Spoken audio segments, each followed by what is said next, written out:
Bonjour et bienvenue dans l'émission Parole d'experts consacrée aujourd'hui à l'évolution des métiers du conseil. Digitalisation oblige, des métiers ont dû se transformer. Le premier d'entre eux, celui du consulting, ils sont les locomotives des entreprises désireuses d'emprunter ces mêmes changements, alors qu'ils soient organisationnels, digital ou encore liés aux ressources humaines. Les changements sont tantôt craints, tantôt attendus. Alors quelle disparité flagrante entre les anciennes méthodes jugées archaïques versus les nouvelles habitudes? Comment les agences de conseil se sont-elles alignées à cette nouvelle révolution industrielle?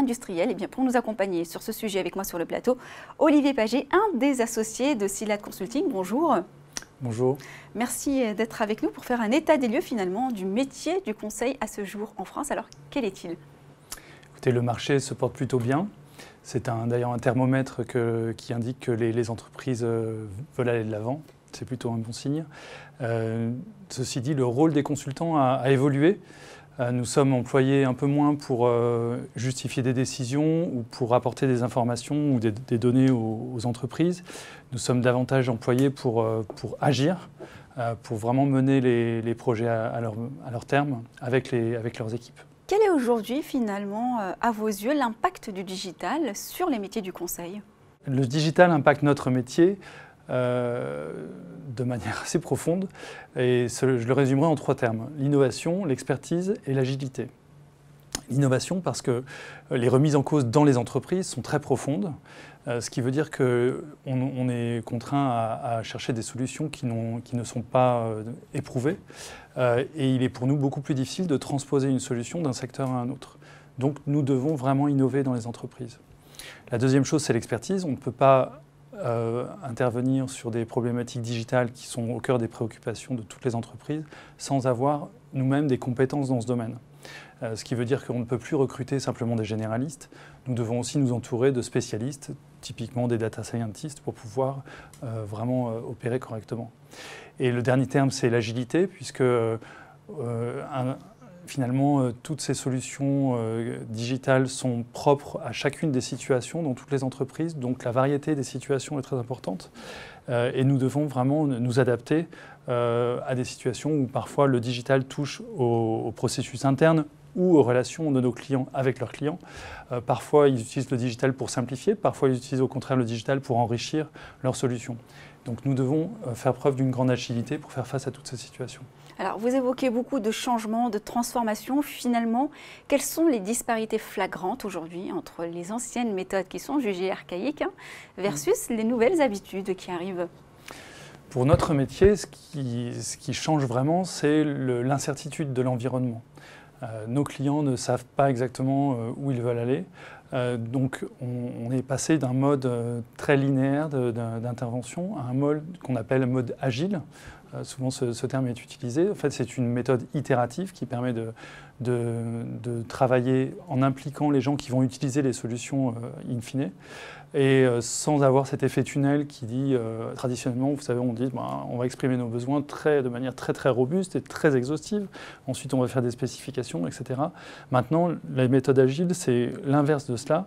On prend un petit lot de fonctionnalités, on les met en œuvre, on les teste, et puis on avance progressivement. Ça, c'est un premier changement. Le deuxième changement, c'est qu'effectivement, on ne va pas rechercher la solution parfaite dès le départ.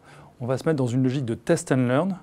Ça veut dire que les entreprises acceptent beaucoup plus d'échouer, de faire des petits échecs, donc elles multiplient le nombre d'initiatives qu'elles vont mener en parallèle, et on va fonctionner dans une logique qu'on appelle proof of concept, c'est-à-dire un démonstrateur qui va, si ça marche, c'est très bien, si ça ne marche pas, c'est pas grave, on passe à autre chose. C'est un état d'esprit totalement nouveau, ça, on peut l'admettre. Tout à fait. Alors aujourd'hui, vous êtes un des associés de l'entreprise Silad Consulting, on l'a dit tout à l'heure. Quelle est finalement votre spécificité aujourd'hui sur le marché? Alors, nous nous positionnons comme un partenaire de la transformation des entreprises dans toutes leurs opérations, c'est-à-dire le développement des produits, les achats, la fabrication et les services. Pour cela, nous avons développé auprès de nos collaborateurs 2 caractéristiques. La première, c'est la curiosité. Curiosité pour comprendre les spécificités de l'entreprise et pouvoir réellement intervenir de manière spécifique, enfin adaptée au contexte de l'entreprise. La deuxième caractéristique, c'est l'engagement. Pour pouvoir accompagner les transformations, nous devons forcément travailler en collaboration avec les équipes de nos clients et nous devons faire corps avec eux. Et sur le terrain, comment s'opère concrètement l'adaptabilité et la compréhension de ces spécificités clients? En fait, j'ai l'habitude de dire que nous jouons le rôle d'un ascenseur vertical et horizontal. L'ascenseur horizontal, c'est casser les silos dans l'entreprise et faire en sorte que chaque fonction se parle entre elles. C'est souvent c'est un problème très récurrent dans les entreprises. Ascenseur vertical, ça consiste en quoi? Ça consiste à être capable de travailler à la fois avec les dirigeants de l'entreprise, mais également avec les équipes sur le terrain, et donc intervenir à tous les niveaux pour pouvoir transmettre une stratégie dans l'ensemble de l'entreprise, et également faire remonter les difficultés au management pour pouvoir s'adapter, corriger le tir. Et donc concrètement, pour être spécifique et s'adapter à nos clients, la première des choses, c'est de garder nos clients dans la durée, puisque nous travaillons avec eux pendant une longue durée, donc nous apprenons à les connaître. Ensuite, nous mêlons pour le coup des méthodes assez traditionnelles, des diagnostics avec des interviews, des groupes de travail où nous faisons participer les équipes de nos clients, et nous nous appuyons énormément sur les données de l'entreprise. Nous travaillons beaucoup sur ces données. Très souvent, elles sont mal exploitées. Les entreprises ont de plus en plus de données et ont du mal à s'en servir de manière optimale. Diriez-vous aujourd'hui que le digital a changé énormément de choses dans votre secteur? Parce qu'on le rappelle, vous êtes quand même sur un marché hyper serviciel à l'origine. Exactement. C'est sur le dernier point que j'ai cité que nous avons choisi d'investir particulièrement. Nous avons décidé de lancer une offre Big Data, Smart Data. Ça consiste en quoi? Pour nos clients qui, pour la plupart d'entre eux, accumulent un grand nombre de données, mais ne savent pas toujours quoi en faire, nous les aidons à trier les données ou à nettoyer les données. Donc, typiquement, quand nous menons une mission achat, la première des choses que nous faisons, c'est de trier l'ensemble des données que l'entreprise a, mais pour lui apporter la connaissance de ce qu'elle achète. Ensuite, on travaille sur des modèles de machine learning ou de text mining. Ce sont des termes barbares, mais qui permettent de travailler sur des modèles statistiques et donc, in fine, de travailler sur la prédiction de la demande dans le domaine de la supply chain, par exemple. Et enfin, nous travaillons sur tout ce qui est restitution. Donc, un exemple, c'est les tableaux de bord ou les reporting automatisés qui permettent aux personnes d'avoir quelque chose de plus flexible, de plus ergonomique et d'avoir des choses entièrement automatisées qui leur font gagner beaucoup de temps. Et comme je le disais au début de notre entretien, nous avons dû développer des compétences spécifiques. Nous avons formé 15 consultants aux techniques de Smart Data.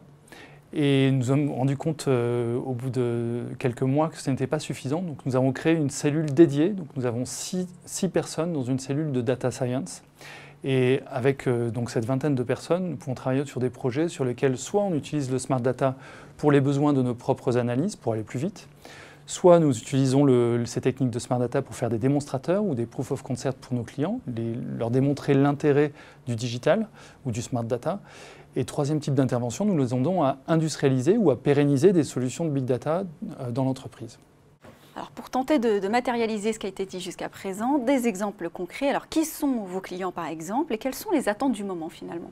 Nos clients sont des acteurs de l'industrie, de différents secteurs industriels. Donc, nous travaillons pour l'aéronautique, par exemple Airbus, Zodiac, Safran. Nous travaillons pour des acteurs de la défense, également dans le secteur de la pharmacie, santé, cosmétique. Nous travaillons pour Sanofi, pour AP-HP, pour Pierre Fabre.